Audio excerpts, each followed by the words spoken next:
Good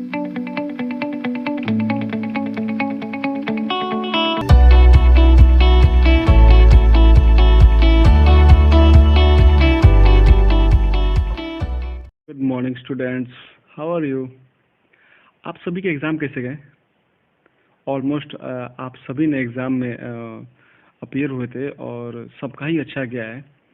और बाकी बच्चों को जैसे कि मैंने रिजल्ट देखा है तो सबने आपने अच्छे से मेहनत किया है और आपने रिजल्ट भी अच्छा लाया है, दैट्स वेरी गुड। सो अभी हम स्टार्ट करते हैं। ठीक है, स्टार्ट करते हैं। हमारा जो टॉपिक है आज का, द नाउन केस। आज हम जानेंगे नाउन के बारे में। नाउन तो हमने ऑलरेडी जेंडर वगैरह पढ़ लिया है हमने। आज हम पढ़ेंगे नाउन केस के बारे में। केस क्या होता है? केस को हिंदी में बोलते हैं हम लोग कारक। क्या बोलते हैं? कारक। अभी एग्जाम्पल पढ़ते हैं फिर समझते हैं होता क्या केस। पहला एग्जाम्पल पढ़िए। माई फ्रेंड इज टेकिंग डिनर। मेरा दोस्त डिनर कर रहा है। Second, the child kick the ball. The horse has eaten grass. Fourth, the mother loves her baby. अब यहाँ देखिए क्या रहा है इसका क्वेश्चन। अगर आप पूछना हो कि यहाँ पे कौन डिनर कर रहा है तो आप कहेंगे सर मेरा friend. Okay, great. Second statement में अगर बोलना हो कि पूछना हो कि किसने बॉल को किक किया, आप बोलेंगे बच्चा। ओके। कौन घास खाया है? आप कहेंगे सर घोड़ा। फोर्थ पूछेंगे कि कौन अपने बच्चे को प्यार करता है? आप कहेंगे द मदर। क्लियर है? अगर हम क्वेश्चन पूछना, देखिए हु इज टेकिंग डिनर, आपका answer my friend. Who kick the ball, the child. Who has eaten grass, the horse. Who loves her baby, the mother. तो हम हु का यूज करके और हमें क्या पता चल रहा है? क्या पता चल रहा है? The answer we get is the subject of the verb. Subject predicate आपने पढ़ा है। सब्जेक्ट एंड प्रेडिकेट पढ़ा भी है आपने, पढ़ा है कि नहीं सेंटेंस में? हाँ सर पढ़ा है। तो सब्जेक्ट जिसके बारे में बात होता है और प्रेडिकेट जो भी सब्जेक्ट के बारे में बात होता है। तो अगर हम हु लगा के किसी भी क्वेश्चन को फ्रेम करेंगे, किसी भी स्टेटमेंट को, तो जो भी हमारा आंसर आएगा वह हमारा सब्जेक्ट होगा। क्लियर है? किसका सब्जेक्ट होगा? अपने वर्ब का सब्जेक्ट होगा। क्लियर है? तो जो भी सब्जेक्ट, देखिए सब्जेक्ट में हमेशा नाउन या प्रोनाउन ही आता है। आगे भी जानेंगे हम, दो चीज और है, इन्फिनिटिव और जिरंट, इसको आगे पढ़ेंगे बाद में। बट अभी के लिए अभी जानिए कि नाउन या प्रोनाउन ही सब्जेक्ट में आते हैं। सो हु लगाकर जो भी हमको आंसर मिलेगा वो क्या होंगे? वो हमारे सब्जेक्ट होंगे, वो हमारा नाउन या प्रोनाउन होगा। Hence, a noun or pronoun used as a subject of a verb is said to be in a nominative case. तो जो भी सब्जेक्ट में जो भी हमारा सब्जेक्ट में नाउन या प्रोनाउन आया है उसी को बोलते हैं हम लोग नॉमिनेटिव केस या सब्जेक्टिव केस भी बोलते हैं। और हमें कैसे पता चलेगा? Simple, we have to put the question who or what before the verb. Before the verb हम हु या व्हाट लगाकर पूछेंगे तो हमें क्या मिलेगा? हमारा सब्जेक्ट मिल जाएगा। और जो भी सब्जेक्ट, जो भी नाउन सब्जेक्ट में आता है, समझ रहे हैं, जो भी नाउन सब्जेक्ट में आता है वो बोलेंगे नॉमिनेटिव केस या फिर सब्जेक्टिव केस। अब आगे बढ़ते हैं। अब इसको पढ़िए। What is my friend taking? Same example है, my friend is taking dinner. इसमें हमने पूछा था हु इज टेकिंग डिनर, हमने पूछा था कि कौन डिनर कर रहा है। और यहाँ पे what is my friend taking, कि मेरा फ्रेंड क्या कर रहा है, तो आपको आंसर मिलेगा dinner. What did the child kick, अब पूछा कि बच्चे ने क्या किया, तो द बॉल। घोड़े ने क्या खाया? ग्रास। मदर किसको प्यार करती है? बेबी को। तो आप देख रहे हैं हमने हु व्हाट या हुम लगा दिया क्वेश्चन फ्रेम करके, और जो भी आंसर मिल रहा है वो क्या है? वो सारे क्या है? ऑब्जेक्ट हैं। यहाँ देखिए आंसर में ऑब्जेक्ट दिया है और यहाँ पे आंसर उसमें सब्जेक्ट दिया है। तो जो भी सब्जेक्ट में आता है नाउन या प्रोनाउन, उसी को हम लोग सब्जेक्टिव या नॉमिनेटिव केस बोलते हैं। ठीक उसी तरह से जो भी सब्जेक्ट में आता है, सॉरी, जो भी ऑब्जेक्ट में आता है उसी को बोलते हैं हम लोग ऑब्जेक्टिव केस। क्लियर है? Hence a noun or pronoun used as a object of a verb. वहाँ पे था subject of the verb, यहाँ पे है object of a verb. Is said to be in the objective case. Clear है? कैसे पता करेंगे? Simple what and whom लगाकर जो भी हम आंसर पूछेंगे verb से, तो जो भी आंसर मिलेगा वो क्या होगा? हमारा ऑब्जेक्ट होगा, और ऑब्जेक्ट में जो भी आता है उसको क्या बोलते हैं? ऑब्जेक्टिव केस बोलते हैं। क्लियर है? नेक्स्ट आते हैं।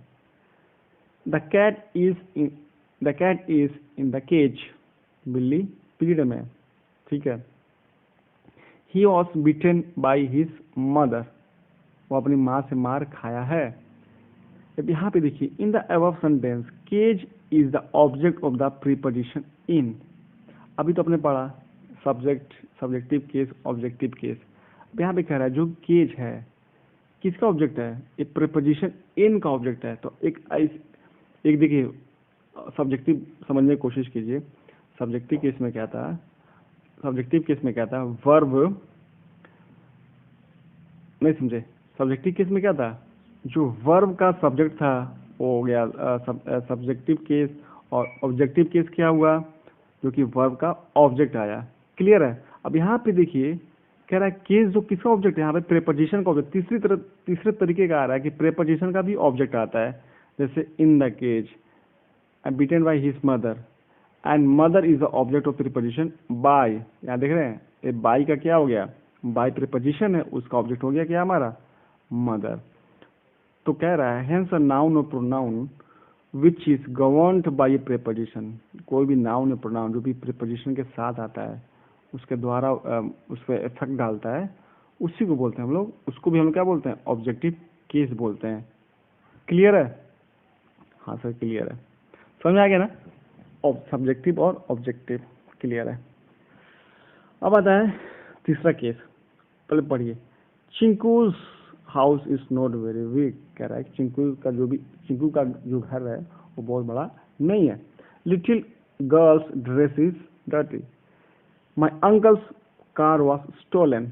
His mother's ring has been lost. आप इसमें चारों सेंटेंस में क्या कॉमन मिला? आपको कॉमन मिला एपॉस्ट्रोफी एस। एपॉस्ट्रोफी एस क्या आता है? पोजीशन दिखाना है, पोजीशन दिखाता है। पोजीशन क्या होता है? इस अपना अधिकार है। क्लियर है?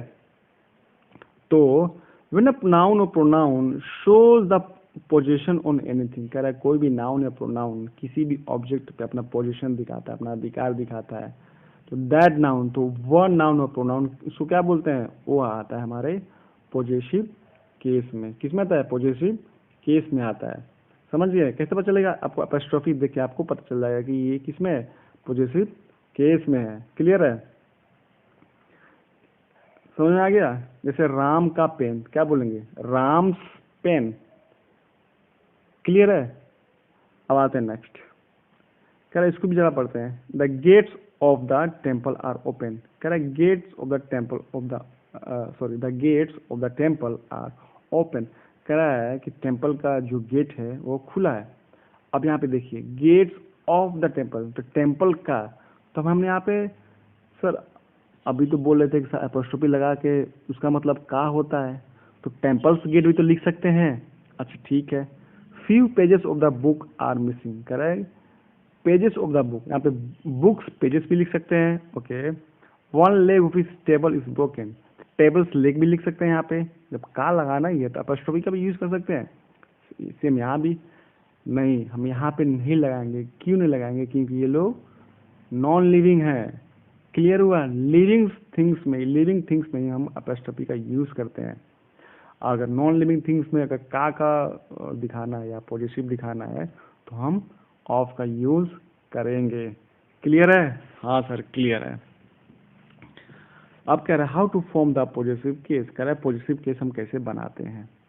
सिंपल है। पहला रूल तो आप सिंपल सा एपोस्ट्रोफी एस लगा दीजिए। जैसे uncle's house, old man strength has gone, Ram's pen, apostrophe लगा दीजिए।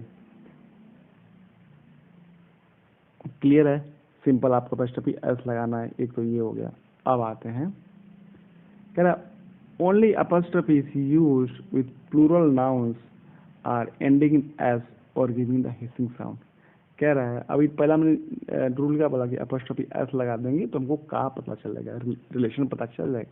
लेकिन कह रहा है कि कुछ कुछ ऐसी चीज होते हैं आप केवल हम लोग अपॉस्ट्रोफी ही केवल लगाते हैं, एस नहीं लगाते हैं। कैसे जानते हैं? देखिए, my son lives in a boys hostel, यहाँ पे केवल अपॉस्ट्रोफी लगा है। क्यों लगा है? सिंपल सोचिए, बॉयज हॉस्टल मतलब क्या कर रहा है? बॉयज सिंगुलर है और बॉयज क्या है?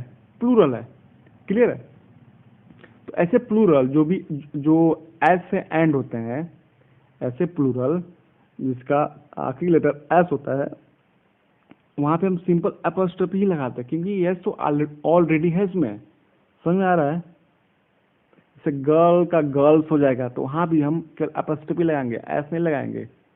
और एक हिसिंग साउंड, किसी भी वर्ड में अगर हिसिंग साउंड होता है, हिसिंग साउंड क्या होता है? जैसे कोई भी वर्ड बोलते हैं तो का साउंड आता है, जैसे गॉडनेस, जस्टिस, तो इसमें हम सिंपल सा हम अपॉस्ट्रोफी लगाएंगे।